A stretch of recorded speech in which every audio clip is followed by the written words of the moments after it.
কোনো প্ল্যান ছাড়াই বেরিয়ে পড়লাম মৌসুমী আইল্যান্ডের দিকে। কোনো ক্যাম্পও বুক করা নেই, জানি না কি হবে, চলো গিয়ে দেখা যাক।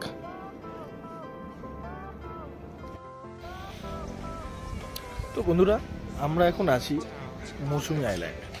ব্যাচেলার কাজিনস ঠিক আছে, একসাথে সবাই মিলে এলে 10-12 জন একটা গ্যাং এলে ভালো লাগবে। কাপলসদের জন্য একদমই সুটেবল জায়গা। অরিজিনাল রিভিউটা পবন ক্রিয়েশনই আপনারা দেখতে পাবেন। চলো যাওয়াই যাক, কি হয় দেখি। আর এই পুচকুটা তো যাওয়ার জন্য লাফালাফি করেই যাচ্ছে।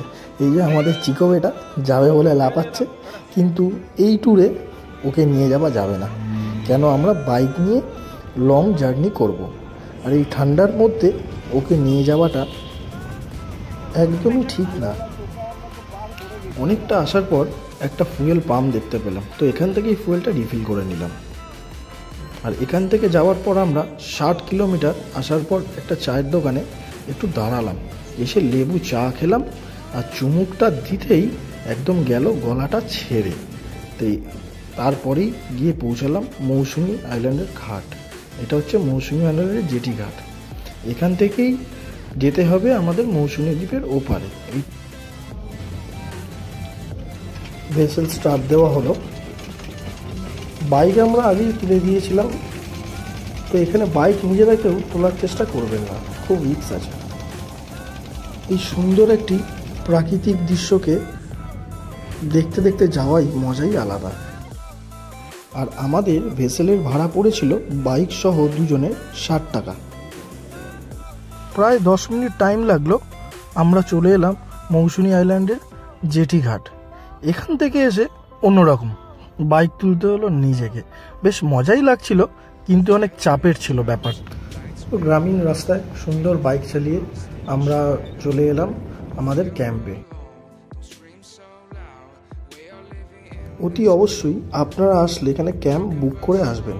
আমরা এই যে ক্যাম্পে আছি, এর নাম হলো মৌসুমী সি ভিউ। আসতেই ওয়েলকাম ড্রিঙ্কস হিসেবে দেওয়া হয় এখানে ডাব। এটা ম্যান্ডেটারি, যে কোনো ক্যাম্পে গেলে আপনাকে ডাব দেওয়া হবে ফার্স্টে। তো আমরা এখানে এসে প্রেফার করেছিলাম যে মার্ট হাউসে থাকবো।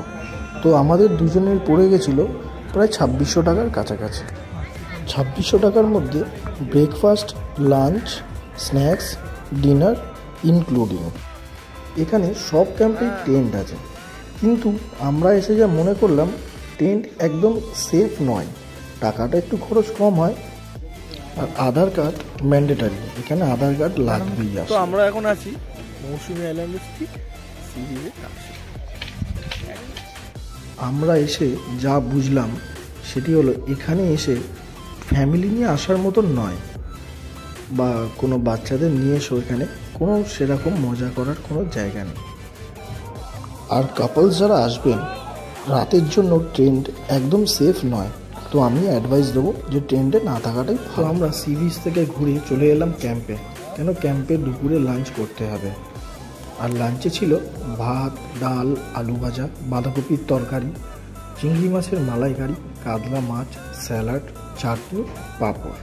খেয়ে দিয়েই আমরা চলে গেলাম আবার ঠিক সি বিচের ওখানে, কেন ওখানে ঘুরতে হবে, এছাড়া এখানে ঘোরার জায়গা কিচ্ছু নেই। আর সমুদ্রের ওখানে একদমই যাওয়া যাচ্ছে না, পুরো কাদায় ভর্তি। সুন্দর একটা সানসেট আমরাই এটা দেখলাম, দেখে একটু প্রাকৃতিক সুন্দর দৃশ্য। তোমার কেমন লাগলো? 1 বছর ধরে আসার ইচ্ছা ছিল? তো 1 বছর ধরে আসার ইচ্ছা ছিল, জানতাম না এত। এখানে বারবিকিউ সেটআপ চলছে, এইখানেই বারবিকিউটা হবে। আর অবশ্যই যারা আসবেন, বারবিকিউটা কিন্তু দুপুরবেলার মধ্যে অর্ডার দিয়ে দিতে হয়, নাহলে কিন্তু ওদের কাছে সন্ধেবেলা চাইলে বারবিকিউ মাংস অর্ডার দিলে আপনারা পাবেন 600 গ্রাম। এটি কিন্তু মাথায় রাখবেন। আর এখানে আমাদের দিয়ে দিয়েছিল মুড়ি, চানাচুর আর বাঁধাকপির পকোড়া। এই দারুণ অ্যাম্বিয়েন্সের সঙ্গে ভালোই এনজয় করলাম। অনেক ফ্রেন্ডসরা আসলে এখানে বেশি এনজয় করা যায়। আর কচি কাচারা ফ্যামিলি মেম্বার্সরা আসলে একদমই এখানে মজা হবে না, হলে এই জায়গাটা একদমই পুরো চেঞ্জ হয়ে যায়। আপনারা আসলে এখানে অনুভব করতে পারবেন। আর ব্যাচেলার্সদের জন্য দারুণ জায়গা। আর কাবাব তো রেডি চলে এলো, কাবাবটা দারুণ ছিল। অবশ্যই কেউ আসলে এখানে কাবাব হাতে এলে আর এনজয় কেন দেরি, তাই এনজয় স্টার্ট। বাহ, কি সুন্দর নাচ। ডিনারে ছিল রুটি, চিকেন কষা, ডিম ভুজিয়া আর ডাল। আর চিকেন কষাটা ছিল অতি জঘন্য। এখানে রাত্রিরে অনেক চিৎকার চেঁচামেচি হচ্ছিল, তো আমরা বেরাইনি।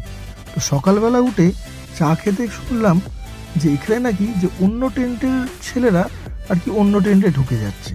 তো এরা সারা রাত তো এরা তো দাঁড়িয়ে থাকা সম্ভব নয়, তাই জন্যই বলছিলাম যে টেন্ট এখানে সেফ জোন নয়।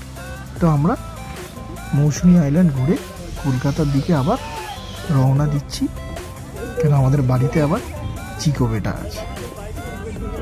তো প্রায় 1 বছর ধরে আসবে বলছিল, তো আসার পর ওর কেমন লাগলো শুনি। থাকা ভালো না মাড হাউসে থাকা ভালো? আমার মনে হয় কটেজ মাড হাউস বেটার টেন্টের থেকে। টেন্টে তো কোনো ফ্যাসিলিটিই নেই, কোনো সিকিউরিটিও নেই। বাই বাই মৌসুমী আইল্যান্ড। এরপরে আমরা দেখাবো কিছু গাড়ি রাখার ভিডিও। যারা গাড়ি নিয়ে আসবেন তাদের জন্য, যারা বাইক আর আসবেন এখানে যে ভাবছেন যে গাড়ি রাখার কোনো জায়গা নেই, কোনো টেনশন করার দরকার নেই। এখানে গাড়ি পার্ক করার ব্যবস্থা আছে, বা আপনারা যেই ক্যাম্পে আসবেন সেই ক্যাম্পেরও এখানে পার্কিংয়ের ব্যবস্থা আছে। সেগুলো আপনাদের যোগাযোগ করে নিতে হবে যে ক্যাম্প বুক করবেন। আর এমনি আসলেও এখানে গাড়ি রাখতে পারবেন, কোনো প্রবলেম নেই। কলকাতা থেকে এখানে প্রায় 120 কিলোমিটার মতন পড়ে, আর আপ অ্যান্ড ডাউন 200। হ্যাঁ, আরেকটা কথা, এখানে ট্যুরিস্ট বাস নিয়ে আসবেন না। ট্রাভেলার পর্যন্ত ঠিক আছে, কেন রাস্তা অনেক এখানে সরু, তো সুতরাং রিস্ক নিয়ে কোনো দরকার নেই। কোনো গল্প লেখা নয়, যেটা অরিজিনাল, যেটা ফ্যাক্ট গিয়ে আমরা দেখি সেই ভিডিওটাই দেওয়ার আপনাদের কাছে চেষ্টা করলাম। ভিডিওটি যদি ভালো লেগে থাকে, like, share and subscribe. Thank you for watching.